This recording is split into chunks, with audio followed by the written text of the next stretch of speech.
बिस्मिल्लाहिर्रहमानिर्रहीम। अस्सलाम वालेकुम। कैसे हैं आप सब? मुझे उम्मीद है ठीक ठाक होंगे और खैरियत से होंगे। अल्लाह पाक आपको और हमें हम सबको अपने हिफ्ज़ मान में रखे। आज आपके साथ शेयर करने के लिए लेकर आई हूँ बड़ी मज़ेदार सी, बहुत आसान सी रेसिपी, और ये है मसाला ब्रेड की रेसिपी। ये हम ब्राउन ब्रेड बनाएंगे आप, और वो भी भरपूर मसाले वाली मज़ेदार सी चटपटी सी, जो कि आप किसी भी वक्त इंजॉय कर सकते हैं। ख़ास तौर पे वो लोग जो डाइट पे हों और हर चीज़ नहीं खा सकते हों, उनके लिए बेहतरीन है। आप बिलीव कीजिएगा कि इस ब्रेड को बनाने के बाद इस पर कुछ भी लगाने की ज़रूरत नहीं है। बस जस्ट आप इसको बटर में हल्का सा सौते करें, या फिर इसमें हल्का सा मेयोनीज़ लगाएं, या योगर्ट के साथ आप ऐसे भी खा सकते हैं। आप देख रहे हैं कि देखने में भी बहुत मज़ेदार लग रही है, और ये बहुत ही स्पंजी और बहुत ही सॉफ्ट बनकर तैयार होगी। और ख़ास बात यह है कि इसको बनाने के लिए किसी ओवन की ज़रूरत नहीं है। बहुत आम से किचन के पतीले में हम इसको आज बनाएंगे, बहुत ही सिंपल और बहुत ही आसान तरीके के साथ। तो चलिए इसको बनाना स्टार्ट करते हैं। सबसे पहले जो अज्जा हमें चाहिए वो आप नोट कर लीजिए। यहाँ पर मैंने आम आटा लिया है, जो रोटी बनाने के लिए आप चक्की वाला आटा यूज़ करते हैं, वो वाला आटा मैंने लिया है। ये देखें, 1 कप आटा मैंने पहले से बाउल में लिया हुआ था, और मैंने दूसरा कप अभी आपके सामने डाला है, और आधा कप और, यानी कि टोटल मिला के 2.5 कप मैदा मैंने यहाँ पर लिया है। मैंने यहाँ मेजरिंग कप लिया है, लेकिन ज़रूरी नहीं है, आप घर के किसी प्याले या किसी भी कप के साथ मेजरमेंट कर सकते हैं। और कोई भी आप प्याला या कोई भी कप जो लेंगे, उसी की मेजरमेंट से आप 2.5 कप लीजिएगा। जैसे ये मैं आम सा कप आपको दिखा रही हूँ, 2 कप भर के, और 1 कप इसका आधा, इस तरीके से आप ले लीजिएगा 2.5 कप आटा। अब इसके अंदर जो दूसरी चीज़ें जाएंगी वो बता देती हूँ। यहाँ पर मैंने लिया है नमक 1 टीस्पून। अगर आप कम नमक पसंद करते हो तो अपने हिसाब से आप थोड़ा सा कम भी कर सकते हैं। 1 टीस्पून मैंने ली है कुटी हुई मिर्च, जो कि बहुत अच्छा फ्लेवर देगी आपकी ब्रेड को। 1 टीस्पून मैंने लिया है सफ़ेद ज़ीरा, बिल्कुल भुना नहीं, कुछ भी नहीं किया, सादा ज़ीरा है। और आधा टीस्पून मैंने ली है अजवाइन। अजवाइन बहुत बेहतरीन होती है हाजमे के लिए। और 1 टेबल स्पून मैंने ली है शक्कर, क्योंकि हम इसमें डालेंगे इंस्टेंट ईस्ट। ये देखें, 1 टेबलस्पून मैंने ली है इंस्टेंट ईस्ट, बहुत आराम से बाज़ार में पैकेट मिल जाता है ईस्ट का, वो लेनी है। और शुगर हमने इसलिए डाली है कि एक तो वो ब्रेड को फ्लेवर देगी, दूसरे आपकी ईस्ट को एक्टिवेट करने में मददगार होगी। अब मैं इसको बहुत अच्छे से मिक्स कर रही हूँ। आप चाहें तो आप मैदे को छान भी सकते हैं, सॉरी आटे को, लेकिन इसमें ज़रूरत नहीं है, ये ऑलरेडी साफ़ सुथरा छना हुआ घर का आटा है। अब मैं इसको मिक्स कर रही हूँ, और मैंने यहाँ पर लिया है नीम गर्म दूध।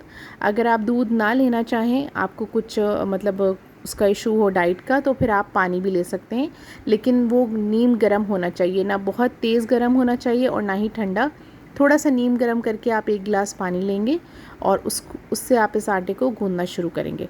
ये देखिए, मैंने इसको गूंदना शुरू किया है। अब ये अच्छे से मिक्स हो गया और ये जुड़ना शुरू हो गया है।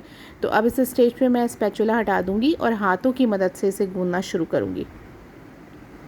आप इसका बिल्कुल वैसे ही आटा गूंदेंगे जैसे कि आप नॉर्मल अपनी रोटियों का आटा गूंदते हैं। ये देखें, इस तरीके से मिक्स करते हुए आराम से आप गूंदेंगे। और आटे को गूंदते वक्त ये ख्याल रखिएगा कि ये जो आपका आटा है ये सख्त नहीं होना चाहिए, आपको थोड़ा सा सॉफ्ट डो गूंदना है। ये देखें, ये मैंने इसको गूंद लिया है, और ये अभी ना बहुत ज़्यादा सख्त है और ना बहुत ज़्यादा नरम है। अब मैं इसको थोड़ी सी ये देखिए, मैं थोड़ा सा इसमें ऑयल शामिल कर रही हूँ। अगर आप ऑयल ना डालना चाहें तो आप बटर भी ले सकते हैं, और अगर आप डाइट पर हों तो आप ऑलिव ऑयल ले लीजिएगा। सिर्फ 2 टेबलस्पून मैंने इसमें ऑयल डाला है।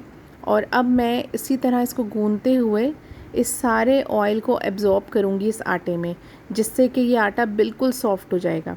ये देखें, मैं इसको प्रॉपर तरीके से गूंद रही हूँ। कोई ख़ास स्ट्रेटजी या कोई ख़ास तरीक़ेकार नहीं, नॉर्मल सा तरीका है, जो आप जैसे आटा गूंदते हैं रोटियों का या पराठों का, वैसे ही आप इसको गूंद लें।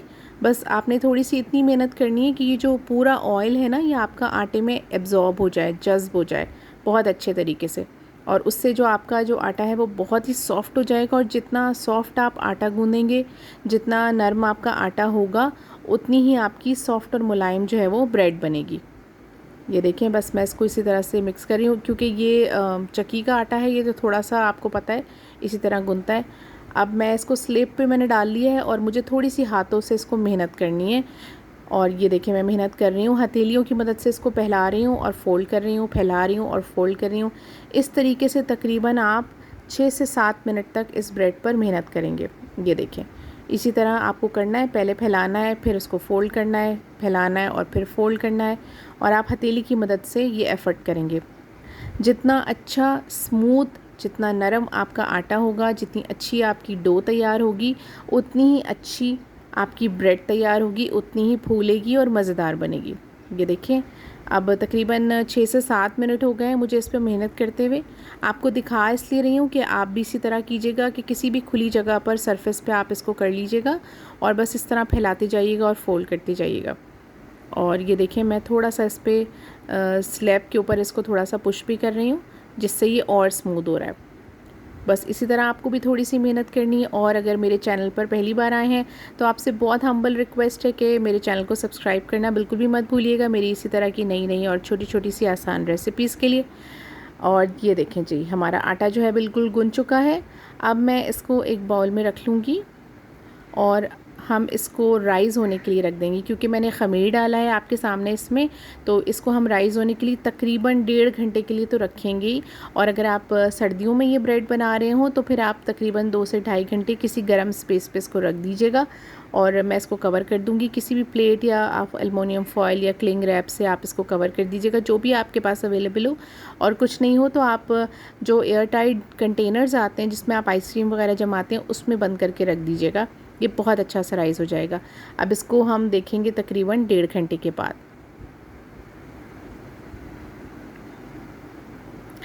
1.5 घंटा हो चुका है और ये देखें जनाब, हमारा जो आटा है बहुत अच्छा सा राइज़ हो चुका है। ये देखें, इतना फ्लफ़ी सा हो गया है।